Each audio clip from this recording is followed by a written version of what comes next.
Colossenses capítulo 3, do verso 5 ao verso 7, está escrito: Assim, façam morrer tudo o que pertence à natureza terrena de vocês: imoralidade sexual, impureza, paixão, desejos maus e a ganância, que é idolatria. É por causa dessas coisas que vem a ira de Deus sobre os que vivem na desobediência. O apóstolo Paulo fala de uma natureza humana em nós que precisa morrer, uma vez que agora pertencemos a Cristo. Não podemos continuar com a mesma vida que levávamos antes, porque agora temos a natureza de Deus em nós. Portanto, devemos permitir que o Espírito Santo transforme o nosso interior, para que sejamos mais parecidos com Jesus. No versículo 5, Paulo diz aos Colossenses que eles é que deveriam fazer morrer essa natureza terrena. Portanto, nós podemos entender que existe uma parcela de responsabilidade nesse processo de mudança que é nossa. Ou seja, significa que não devemos somente ficar esperando que Deus faça tudo. É claro que o arrependimento e a mudança de mente é obra do Espírito Santo, mas ele opera a partir de uma disposição que adotamos em reconhecer as nossas falhas e decidirmos mudar. O Espírito Santo nos convence, mas ele não pode mudar por nós. Quando o filho pródigo decidiu voltar para casa, depois de ter se arrependido, a atitude de se levantar e ir até o pai foi exclusivamente dele. Coube ao pai recebê-lo novamente em casa e restaurar a sua vida, mas ele teve que se humilhar e dar o primeiro passo de volta aos braços do pai. Deus quer nos proporcionar uma nova vida, uma transformação completa. Cabe a nós abrirmos o coração e permitirmos o agir dele. E isso não acontece como um passe de mágica. Para que nós sejamos transformados, restaurados por Deus, é preciso passar tempo conhecendo mais dele a cada dia.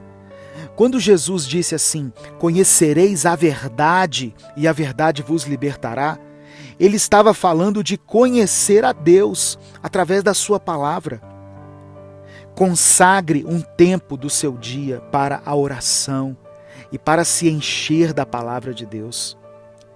O versículo 2 diz que nós devemos manter o pensamento nas coisas do alto e não nas coisas terrenas. Adote na sua vida o hábito de ouvir louvores, canções que exaltem o nome e os feitos de Deus. E também passe a ouvir mensagens que falem do amor do Senhor, do Evangelho, além de ler diariamente a Bíblia. Mesmo que num primeiro momento você não perceba nenhuma mudança, saiba que no seu interior Deus está completando a obra que Ele começou na sua vida. E o que o Senhor vai fazer é te dar forças para que você consiga dizer não ao pecado e mortificar as obras que antes faziam parte do seu dia a dia, mas que estavam te afastando de Deus e destruindo a sua vida espiritual. Entre essas obras, Paulo cita algumas. Todos os pecados de natureza sexual, como o adultério, que é o ato sexual entre uma pessoa casada com outra que não seja o seu cônjuge. A fornicação, que é o ato sexual cometido por uma pessoa solteira. As impurezas, que são os pecados cometidos nos nossos pensamentos. As paixões, que estão relacionadas às afeições desordenadas e inconsequentes.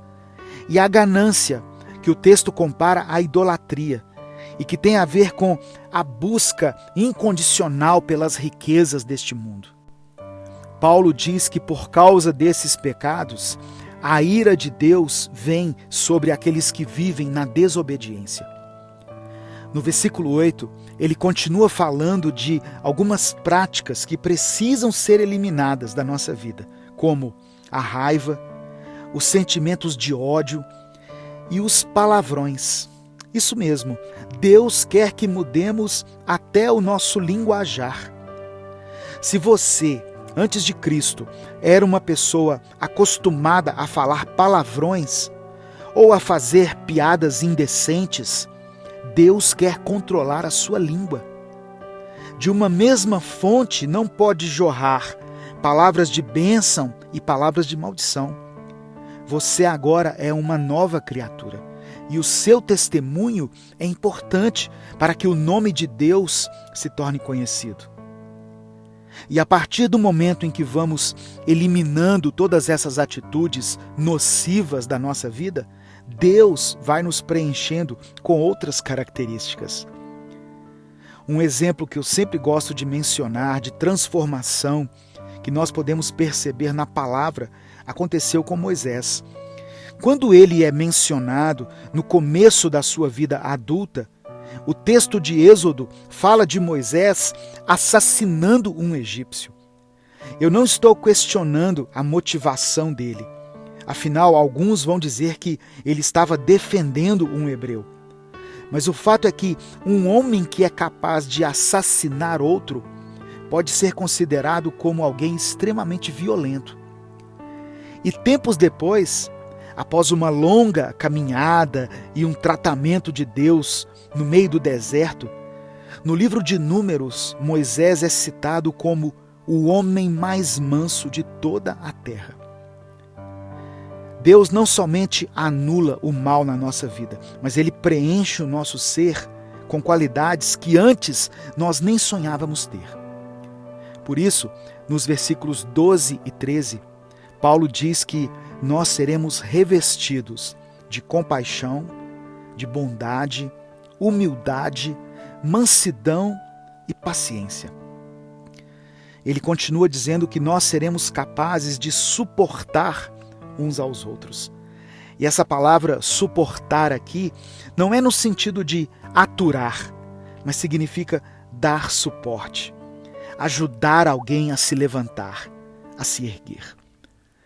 E para terminar, Paulo diz que seremos tão cheios do amor de Deus que vamos ser capazes de perdoar, porque teremos plena consciência de como o Senhor nos perdoou. Eu sei que para algumas pessoas que ouvem essa mensagem, chegar até esse nível de transformação pode parecer impossível quando nós falamos assim. Mas saiba que, como eu falei anteriormente, isso não acontece da noite para o dia.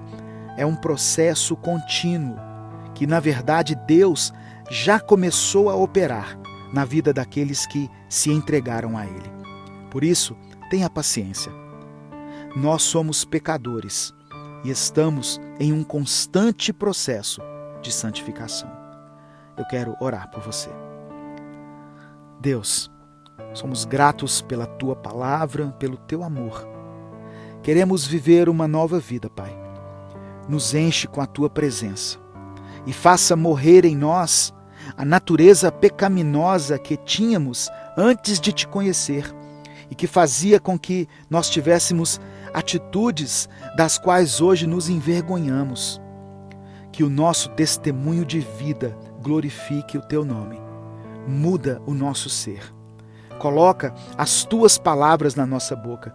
Tira de nós todo sentimento que não provém de Ti. Nós consagramos a nossa vida ao Senhor. Tudo que somos, tudo que temos. Por isso nós oramos e Te agradecemos. Em nome de Jesus. Amém. Se você ainda não se inscreveu no nosso canal, inscreva-se e ative as notificações. Não se esqueça de compartilhar essa mensagem, pois ela pode transformar a vida de alguém. Se quiser apoiar o nosso projeto, seja membro do canal. E no primeiro comentário fixo desse vídeo, coloque o seu comentário, o seu pedido de oração e o seu testemunho. Deus te abençoe. Eu sou o pastor Edivaldo Oliveira e esse foi mais um Minuto com Deus.